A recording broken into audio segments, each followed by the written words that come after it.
আমারও কপাল, জুতো সেলাই থেকে চণ্ডীপাঠও করতে হচ্ছে আমায়। শুনলাম হাবুর বউটাও কোমায় চলে গেল। আমার কি কপাল, আমি যেতে পারলাম না। আমারও কি কপাল। ও দিদি, কি বলছো গো?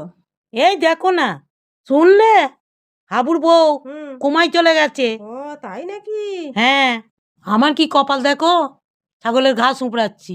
আর কি করবে বলো, ওমরাও আর কি করবে বলো। তোমার যা বউ বাবা, হ্যাঁ দেখো না, কোথাও তোমায় পাঠাবে না। আমারও কপাল প্রচুর খারাপ। হ্যাঁ, কত সুন্দর কুমায় গেল বলো দেখিনি, তুমি একটু যেতে পারলে না? আমি যাব, এবার দেখো না, আমিও যাব। ঠিক আছে, আমি তোমাকে নিয়ে যাব, আমার সঙ্গে যেও। ঠিক আছে। কি বজ্জাত বউ গো তোমার। হাবুর বউ কত ভালো, দেখো হাবুর ঠিকই বেটা বলেছো। বউ। দুঃখ করোনি গো, তোমায় আমিও পাঠাবো তোমার। আমার বউটা আর বজ্জা, আর বলো না কো। ও বৌমা, শুনো শুনো। হ্যাঁ বলুন। বলছি তোমার শাউরি কোথায়? হ্যাঁ বলুন। বলছি শাউরি কোথায়? কি জানি, মনে হয় বেড়াতে বেড়াতে গেছে হয়তো। ছাই, তোমার ছাদ্য করছো এখানে, দেখো গো বসে বসে তে মাথায়। কেন? ওই তুমি নাকি উমায় পাঠাওনি তোমার শাশুড়িকে, হাবলার বউ শিবা ওর ছেলে বেটার বউকে পাঠিয়ে দিয়েছে, ওই সব নিয়েই হচ্ছে, দেখো গা যাও। বুঝেছো কি নিন্দে করছে গো, আমার সঙ্গে গাড়ি করছে। কেন কোমায় পাঠাবো কেন? মা তো সুস্থ মানুষ।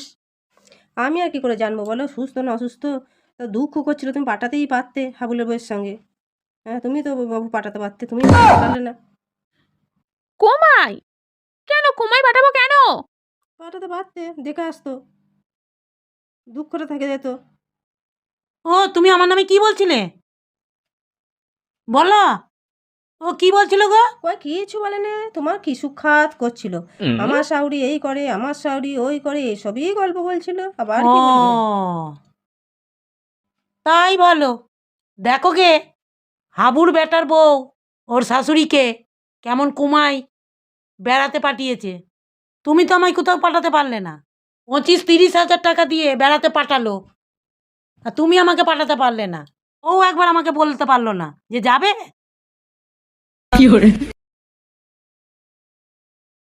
ও মা, কোমা কোথায় জানেন? কেন, পাহাড়ে? ওটা হাসপাতালে থাকে। উড়ে বাপরে, আমি যাব না কুমায়। কোমা কোমা করে নাচছে। সত্যি করে কোমায় চলে গেলে হাবুলের বইয়ের মতো আমিও বাঁচি। অত সব